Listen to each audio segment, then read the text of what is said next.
एक बार की बात है, एक जवान बौद्ध भिक्षु अपने मन में उठने वाले नकारात्मक विचारों से बहुत परेशान था। ना चाहते हुए भी उसके मन में तरह तरह के गलत विचार आते रहते। उसका स्वभाव भी काफी चिड़चिड़ा हो गया था। वह बात बात पर गुस्सा हो जाता, दूसरों के प्रति जलन और नफरत की भावना रखता, लोगों की बुराई करता और अपने मन में तरह तरह की नकारात्मक कल्पनाएं करता। वह अपनी इन सब बुरी आदतों से बहुत परेशान हो चुका था। उसने बहुत से तरीके आजमाए, बहुत प्रयास किया अपने अंदर के इन बुरे विचारों को खत्म करने का, लेकिन कोई भी तरीका काम नहीं कर रहा था। अंततः एक दिन परेशान होकर उसने अपने गुरु के पास जाने का निर्णय किया। गुरु एक बहुत ही बुद्धिमान और आत्मज्ञानी व्यक्ति थे। जवान भिक्षु ने गुरु से पूछा, गुरुदेव, मैं अपने मन से इन नकारात्मक विचारों को कैसे खत्म कर सकता हूँ? गुरु ने उत्तर देते हुए कहा, नकारात्मक विचार बादलों की तरह होते हैं जो कि साफ आसमान को धुंधला बना देते हैं। अगर तुम्हें साफ आसमान देखना है तो पहले इन बादलों को हटाना पड़ेगा। ठीक इसी प्रकार अगर तुम अपने दिमाग से नकारात्मक विचारों को खत्म करना चाहते हो तो सबसे पहले तुम्हें इन नकारात्मक विचारों के मूल कारणों को पहचानना और उन्हें नष्ट करना पड़ेगा। जवान भिक्षु को गुरु की यह बात ठीक से समझ नहीं आई, तो उसने गुरु से इसे थोड़ा विस्तार से समझाने का आग्रह किया।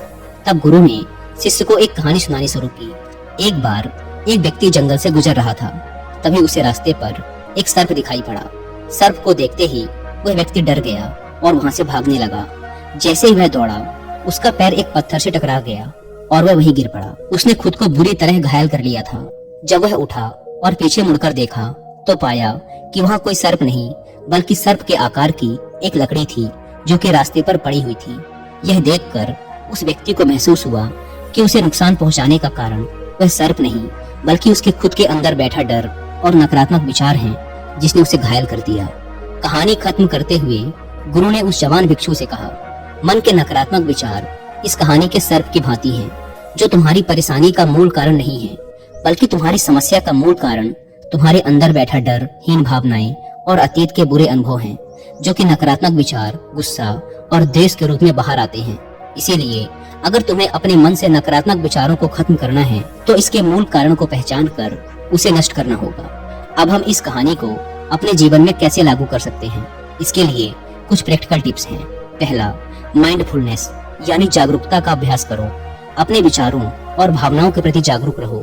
देखो कि आपके भीतर क्या चल रहा है, आप अपने आसपास की घटनाओं पर क्या प्रतिक्रिया देते हैं। साथ ही मन में उठने वाले हर नकारात्मक विचार के कारण का पता लगाने का प्रयास करो।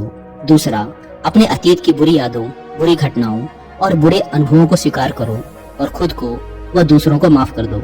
तीसरा, आभारी रहो। अपने जीवन के सकारात्मक पक्ष पर अपना ध्यान केंद्रित करो और आपके पास जो कुछ भी है उसके लिए इस ब्रह्मांड का आभार व्यक्त करो। आभार व्यक्त करना हमारे नजरिए को सकारात्मक बनाता है और हमारे अंदर से नकारात्मक भावनाओं को खत्म करता है। चौथा, दयालु बनो, खुद के प्रति भी और दूसरों के प्रति भी, क्योंकि नकारात्मक विचार अक्सर अंदर ही अंदर खुद की बुराई और तुलना करने से पैदा होते हैं।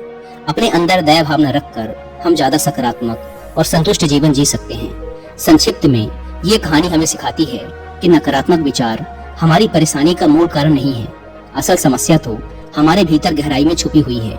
इन विचारों के मूल कारणों को पहचान कर हम इन विचारों को अपने दिमाग से निकालना शुरू कर सकते हैं और एक ज्यादा खुशहाल और शांति से भरा जीवन जी सकते हैं। याद रहे, कहानी के सर्प की भांति हमारे ज्यादातर नकारात्मक विचार भी सिर्फ भ्रम मात्र हैं, जिन्हें हम अपने मन में पैदा करते रहते हैं।